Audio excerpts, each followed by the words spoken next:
tonight on Paul Holmes on Prime. It's a very special night, so we're rolling out the red carpet for a special guest. It's a red carpet, unfortunately, which doesn't come all the way to the end of the path, but never mind that. It's the best we can do on Paul Holmes on Prime. Our special guest is Cher.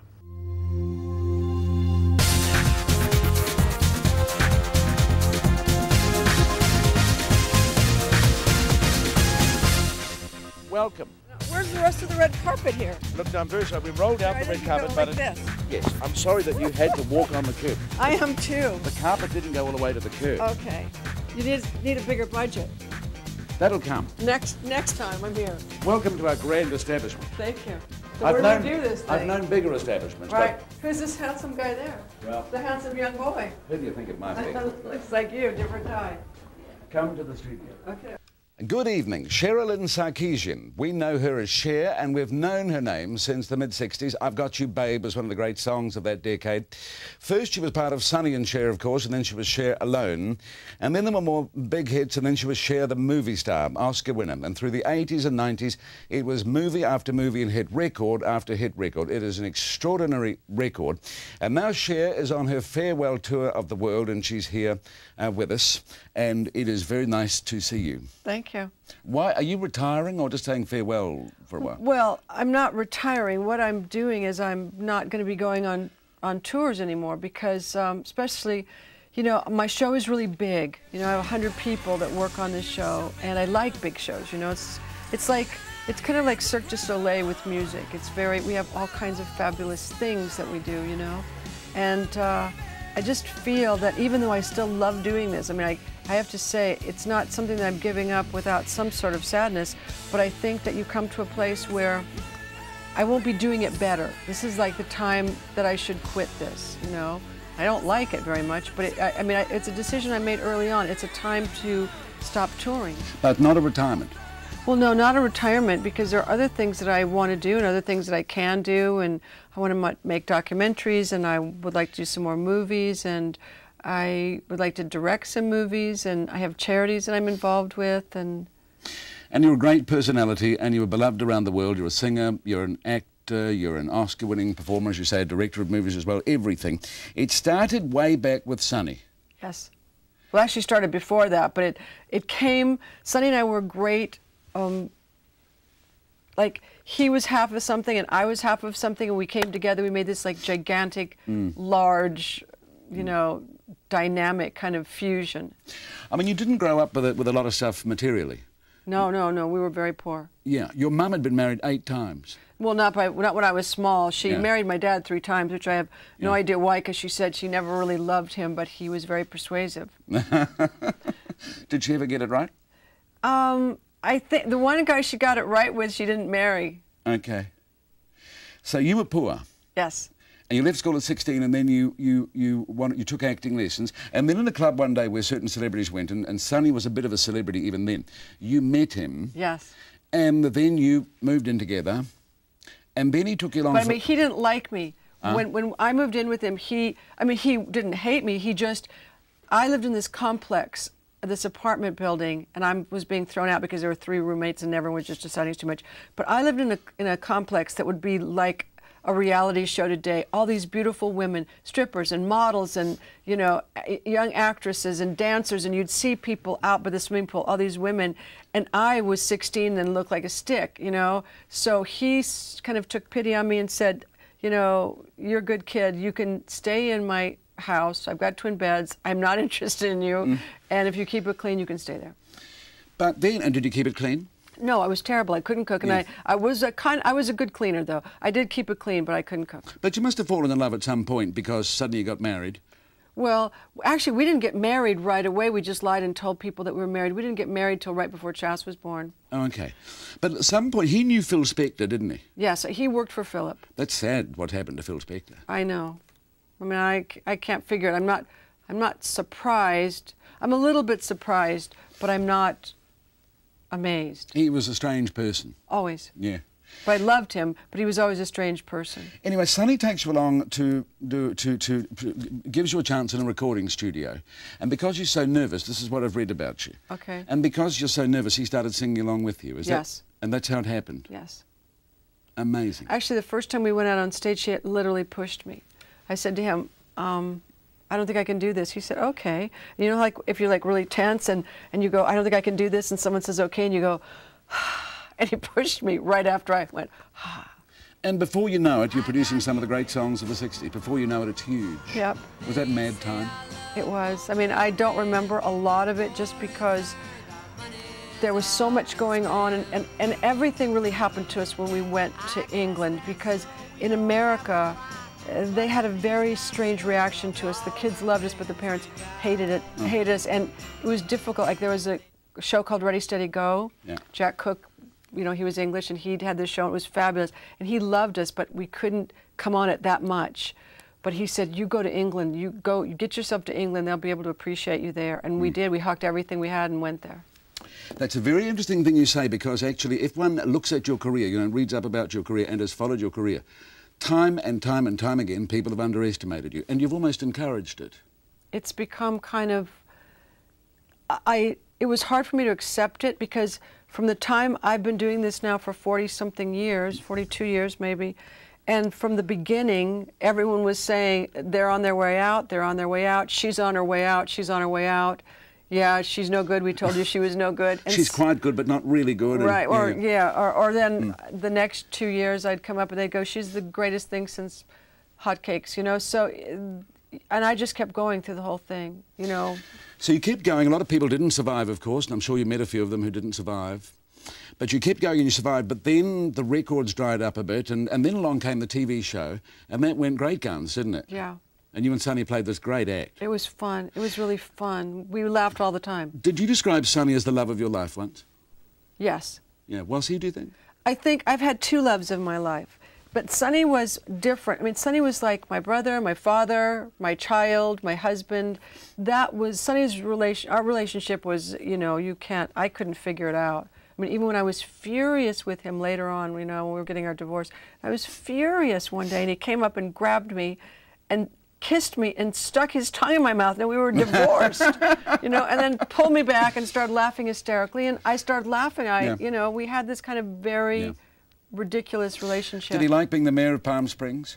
I think he did. I think it was fun for him. But you had formed a relationship with Greg Allman at that point. No, I didn't. I didn't even meet Gregory until after the show was canceled. Wrong again, wrong again, well, wrong again. You know, you can't believe anything you read. You want to know the answer, you ask me. Sharing your life has been so eventful, it's very difficult to remember all of the events. But I do know that you felt you made a lot of mistakes around that period. Well, you know, I did. Look, I met Sonny when I was 16, and I left him when I was 27, and I hadn't really evolved very much as a person because he was older, and he just was a lot wiser than I was. He made all the decisions, did he? All of them. He knew everything, couldn't be told. Right. Well, no, but also I didn't really try to tell him, because I always felt like I didn't know anything, and he knew everything, so it was a very lopsided relationship. So by the late 70s anyway, I think your relationship with Gregory is not so good, and there are two kids and you're on your own. Yeah. Was that a time of struggle, that late 70s? I mean, was that a difficult period? I mean, did you end up a little bit financially... Oh, I was always strapped. Always what? Strapped. Strapped. Yeah. What do you call it here? Strapped. Okay. Broke. Yeah. Down the toilet. Yeah. Making lots of money, spending more. Yeah. Spending it before you get it. Right. And also I had to pay Sonny $2 million, which was kind of difficult. Why did you have to pay him $2 million? Because the court said that was... him. Yeah, because we had contracts. And then before we know it, well, your career, as far as the world knows, you've more or less disappeared. And then suddenly we see Cher, the movie star. And we'll talk about that, Cher, the movie star, and Cher's movie career, with the great Cher when we come back.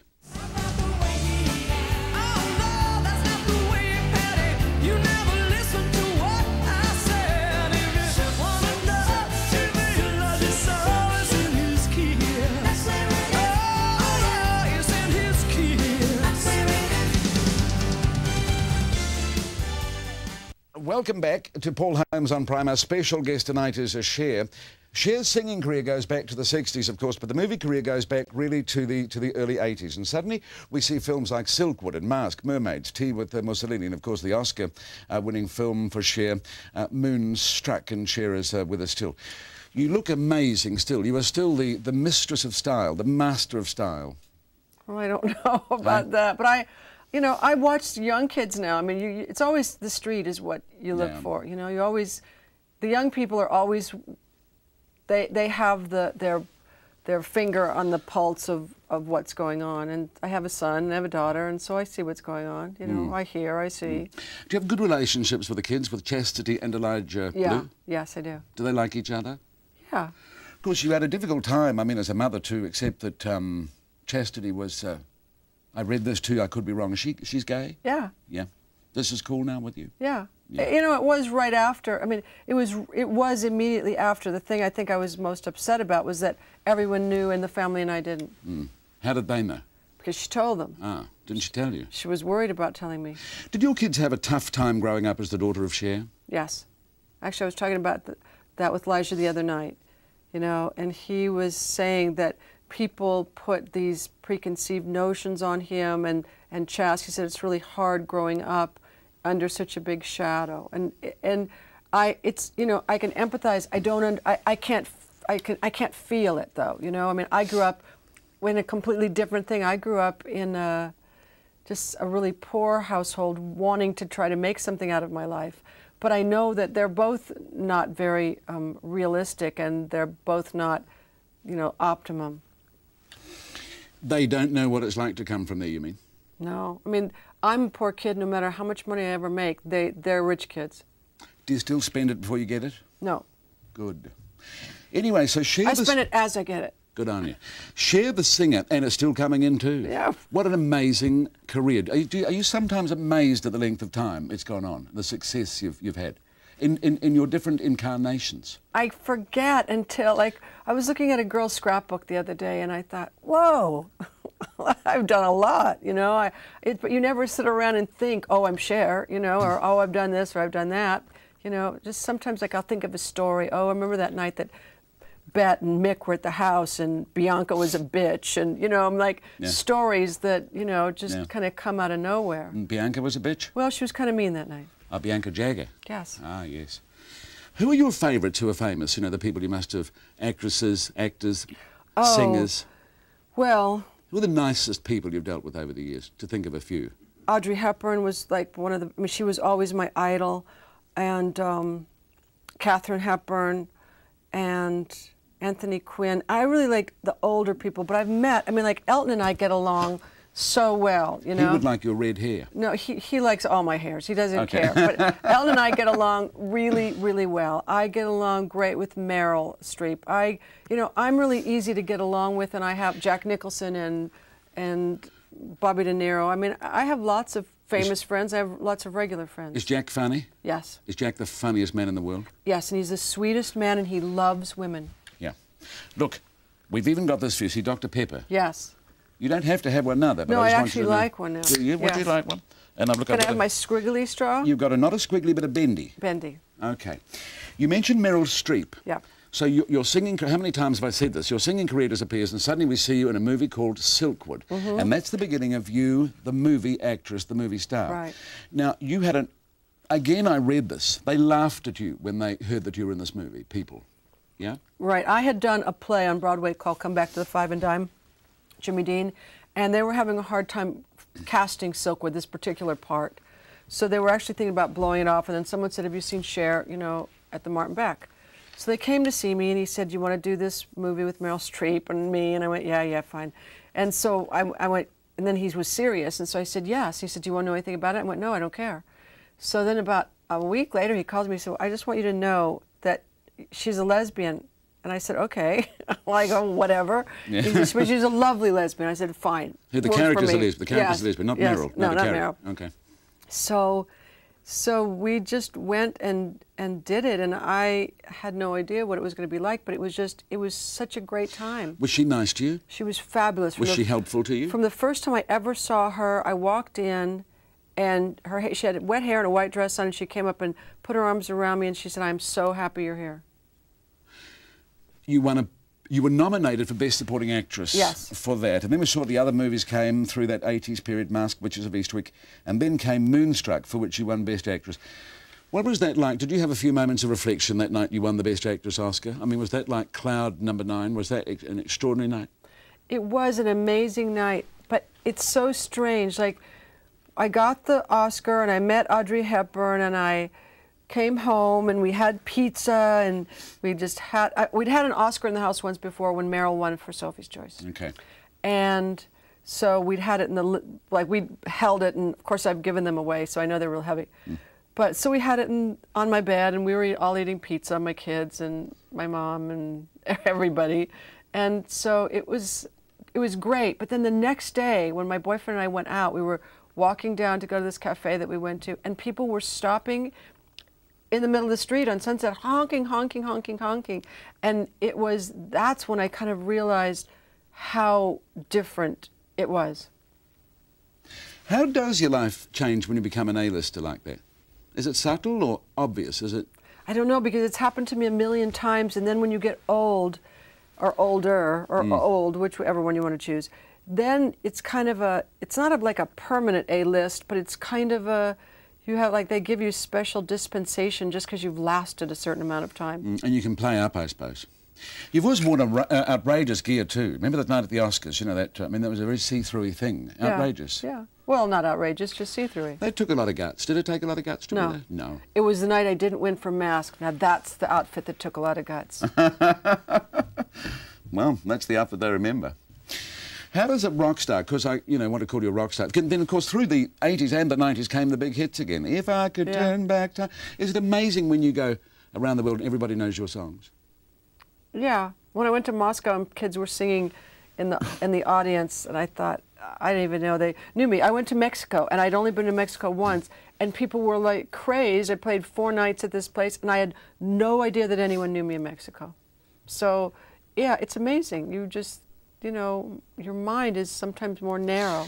So how do you live then? I mean, is it grand events every night? And No, don't be ridiculous. So what would you do, say, on a Thursday night? A Thursday night. Like a regular Thursday night? Yeah, no. Well, it could be anything. Well, okay, so first of all, it's a winter Thursday night. Winter Thursday night in Los Angeles, you're not on tour. You're not starting the new record till next week. You got a week off and it's a Thursday night. Are kids at home still? No. He comes more often than she does. Nah. He's kind of a mama's boy. Not really, but he still hangs. He loves his mum. Yeah. And so Thursday night, what would you do? You'd make a bigger dinner? Well, sometimes, like I have my favorite friends that live in Malibu. I have actually 2 favorite friends. My friend who's the head of Universal, and then my other 2 friends that they have a company called Chrome Hearts, and they've got 2 little twins, and they've got my goddaughter. And we'll go to the movies, or we'll come over and go down to my theater and see the movies, or I'll go over to my friends, or we'll go out and listen to music, or just hang out. We don't do much special, No. Do you like your life? It's the only life I know. Do you worry about getting old? Yeah, I hate it. Do you? Yeah. And anyone who tells you differently, they're lying. No, I know. You worry about your hair and stuff like this. Yeah. I had very nice curly hair once. And I still have really nice hair. You still have very nice hair? Yeah. You have lovely hair. Well, it's not red. Normally? No, it's black. It's always been black. It's never been anything else. It started black like that, yeah. What's been the best moment of the, say 40 years? Is there a best moment? We mean in my personal life or in my professional life? Okay, let's have both. Give us personal. That's enough. Well, all right. Then we have to take out the kids, because I would say having them, was great. But I've had great times with my kids. All right, what comes to my mind right now is once in Tahiti, just the 3 of us, running in the ocean and naked and just having the best time. Naked? Yeah. Okay. And then professionally? The Oscars. That was the strangest, most unusual night. And also I'd had so much problem in my career with my so-called peers, never being really accepted. Yeah. Singers didn't accept me as singers, actors didn't accept me as actors. I just I just fell through all the cracks. So that night, when I won and everybody stood up, I actually didn't even realize it till I saw the clip later. Yeah. People stood up and when people want you to win. I mean, there's no, you just know it. When you stand up and you're the right person, everybody tells you that you're the right person. Because they knew you'd had a hell of a path to get there. And also I didn't get even nominated for Mask, and people in Las Vegas had already had me winning. So you have to be careful with the Academy. That's right. You have to be careful with expectations. Yes. Still to come, some final words from Cher.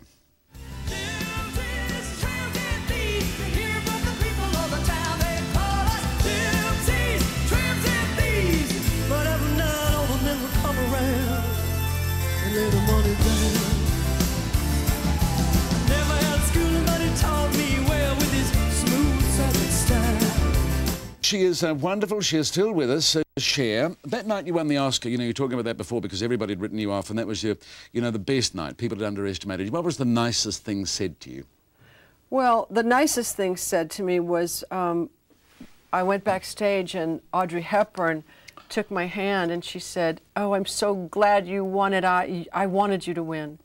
So I had the Oscar in one hand and Audrey Hepburn's hand in the other hand, and I just was in heaven. Not bad for the girl from El Centro. Yes. Who do you go to when you're proud of something you've done? Who do you ring up and say, "Did you see that? How was that?" Oh, gosh, I don't really know. I bet you've never been asked that question before. No. That's a good question. I don't usually, I don't know, usually people call me and say, "Oh, that was really great." I don't usually ask someone, did you think that was good? See, that's the trouble. Sometimes good questions are impossible to answer. Well, yeah. You are one of the great, great stars of the music business. So many songs. Everybody around here has been singing your songs today. Everyone's seen your movies. You're one of the great enduring stars, and you've been so easy to talk to, and I thank you. You're welcome. Very nice. And the Dr. Pepper was a pleasure. Wait, now do you want to tell me why you left the other place? Why I left the other place? Yeah, the last job. I was sick of it. Okay. They sucked, right? Yeah, they sucked. Okay, good. You got to go when you got to go. How many concerts here? We have one here and in in Auckland, yeah. and one in Christchurch. Well, good luck to you. It's just been fantastic. It's been wonderful having you in. Thanks. Thank you. You were our people today. That's Paul Holmes on Prime. Too strong to tell you how